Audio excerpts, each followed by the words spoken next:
दोस्तों, जब हम अपने गेहूं की बुवाई करते हैं तो गेहूं के बीज के साथ साथ बिन बुलाए मेहमान की तरह कुछ ऐसे पौधे भी उगाते हैं जिसका बीज हमने बोया ही नहीं था। ये होते हैं खरपतवार या घास के बीज। तो दोस्तों, इनको समाप्त करने के लिए आज उपाय के बारे में बात करेंगे।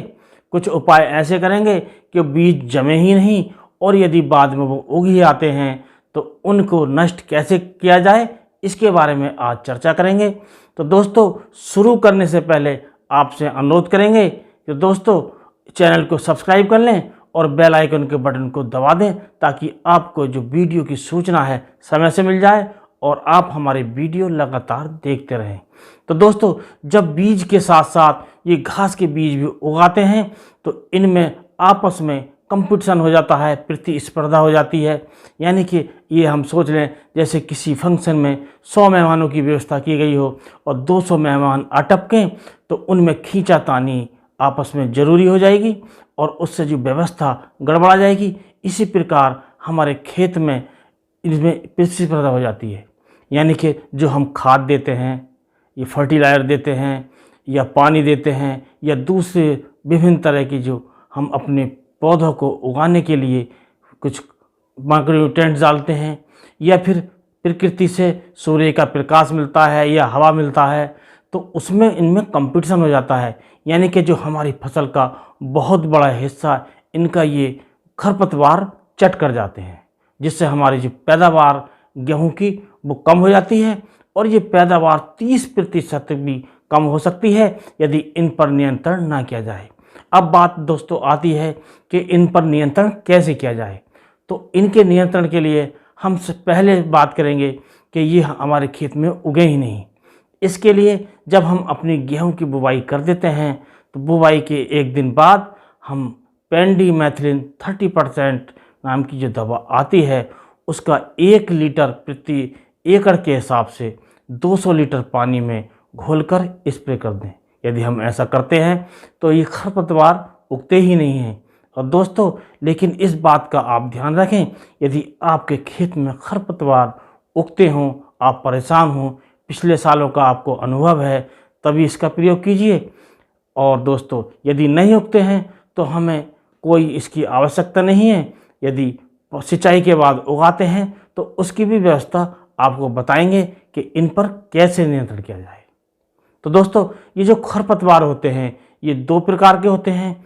एक होते हैं संकरी पत्ती यानी कि पतली पत्ती के खरपतवार, और दूसरे होते हैं चौड़ी पत्ती के खरपतवार। तो पहले हम जो चौड़ी पत्ती के जो खरपतवार होते हैं उनके बारे में बात करेंगे कि इनको कैसे नष्ट किया जाए और ये कौन कौन से होते हैं। तो दोस्तों, इनमें जो मुख्य होते हैं जैसे बथुआ, जंगली पालक, जंगली चौलाई और इस प्रकार के चौड़ी पत्ते वाले बहुत से खरपतवार होते हैं। इनको नष्ट करने के लिए आप प्रयोग कर सकते हैं मेटसल्फिरोन मिथाइल 20% WP। इसको 8 ग्राम प्रति एकड़ के हिसाब से आप इसका स्प्रे कर दें और इसको 150 से 200 लीटर पानी में घोलकर स्प्रे करें तो ये नष्ट हो जाते हैं। और दोस्तों, इसकी जगह आप 2,4-D का भी इस्तेमाल कर सकते हैं, जैसा हम पहले से करते आ रहे हैं।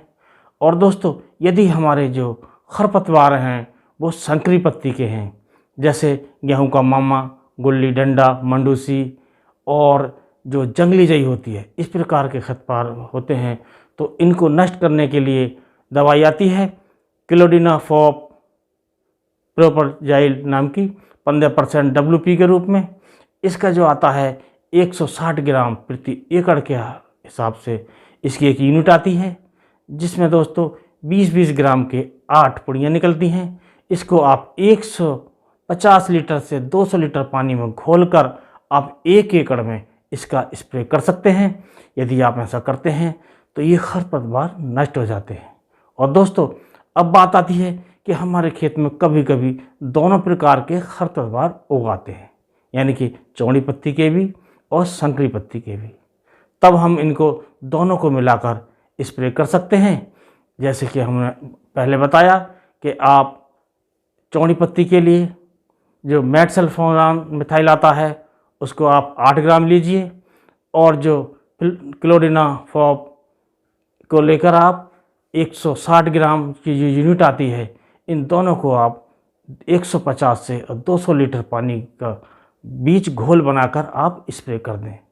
और दोस्तों, स्प्रे करते समय आप इस बात का ध्यान रखें, ये जो हमें स्प्रे करना है पहली सिंचाई के बाद करना है, यानी कि जब हमारी फसल 30 से 40 दिन के बीच हो, यानी कि जो पत्तियां हों खरपतवार की, वो 3 से 5 पत्तियों का हमारा खरपतवार जब होगा तभी हमको इसका इस्तेमाल करना चाहिए। और 30 दिन से लेकर 40 दिन के बीच अवश्य इसका इस्तेमाल करना चाहिए। यदि हम ऐसा कर लेते हैं तो हमारे जो खरपतवार हैं पूरी तरह नष्ट हो जाते हैं और इसके साथ साथ हमारी फसल पर, हमारे गेहूं पर कोई साइड इफ़ेक्ट नहीं होता है। तो दोस्तों, वीडियो पूरा देखने के लिए आपका बहुत बहुत धन्यवाद। इसी के साथ इस वीडियो को समाप्त करते हैं। अगले वीडियो में फिर मिलेंगे। नमस्कार।